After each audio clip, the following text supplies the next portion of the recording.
Hi, I'm Neil Bjorkman. I'm the head of government affairs for TCS North America, and I'm based in Washington, D.C.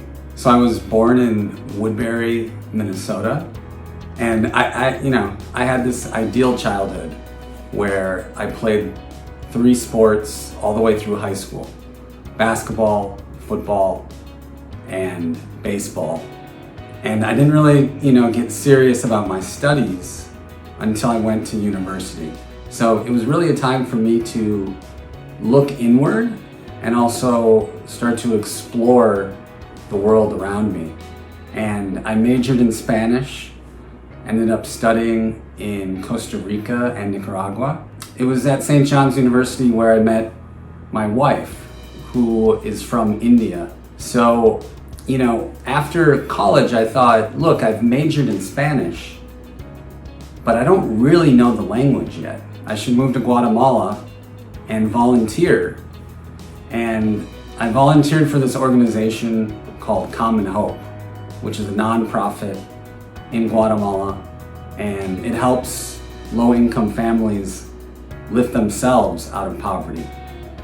So I went to Guatemala for 14 months, and I taught English. I taught K through 6.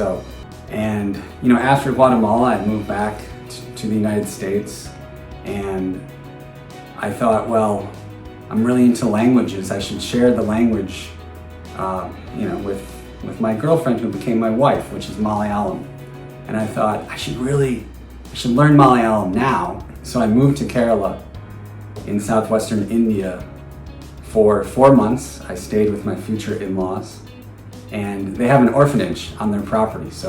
And I'm really glad I took the time, because ultimately language is a door into another culture, and it's a great icebreaker, and it's something I use to this day in my current role, whether that's Hindi or Malayalam.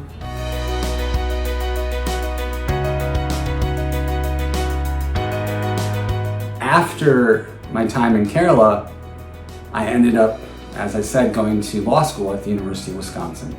And it was a great experience. And near the end of it, I thought, I really want to go back to India in some sort of legal capacity. And it was really, a very intense year during my clerkship in New Delhi. So I spent 365 days working for Justice Bhandari. And the majority of that time was really spent on one case.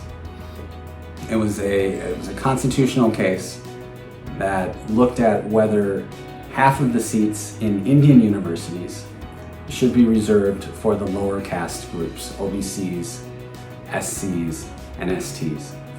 And I put my heart into that judgment, and it was probably the most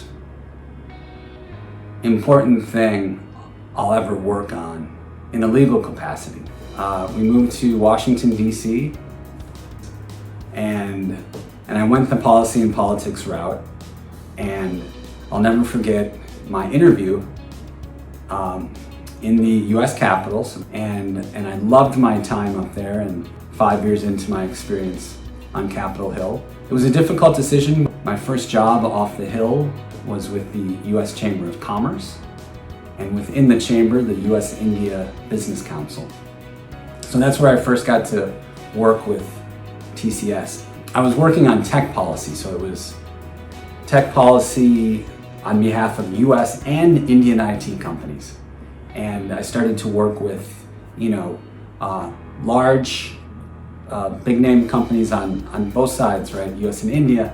When I had the opportunity to join TCS, I jumped at the opportunity, and honestly, I only knew a few things about the company. I knew that everyone I worked with at TCS had integrity, they were kind, and they were extremely professional.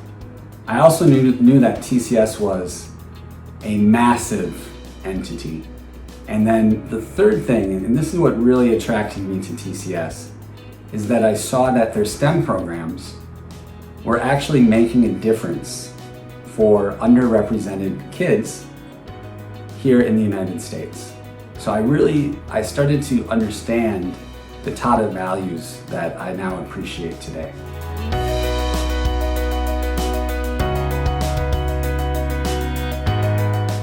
What I feel passionate about is coming up with a smart ask.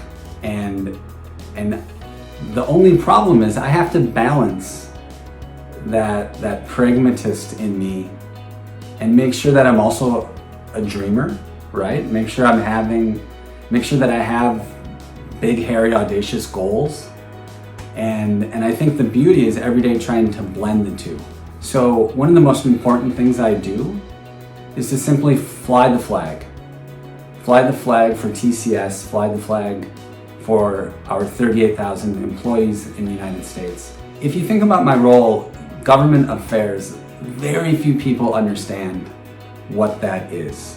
And simply put, I am the in-house lobbyist for TCS. So my role, if you think about what I'm trying to accomplish, it really falls into three buckets. The first bucket is, how can I influence policies that could affect our business before they take effect? Number two is, can I provide timely intelligence to our leadership about policies that will be implemented in the near future? And then the final thing is making sure that we're bolstering our brand with elected officials and bureaucrats. And that sets us apart and really lets external folks know what our Tata values are. And that's something I'm extremely passionate about.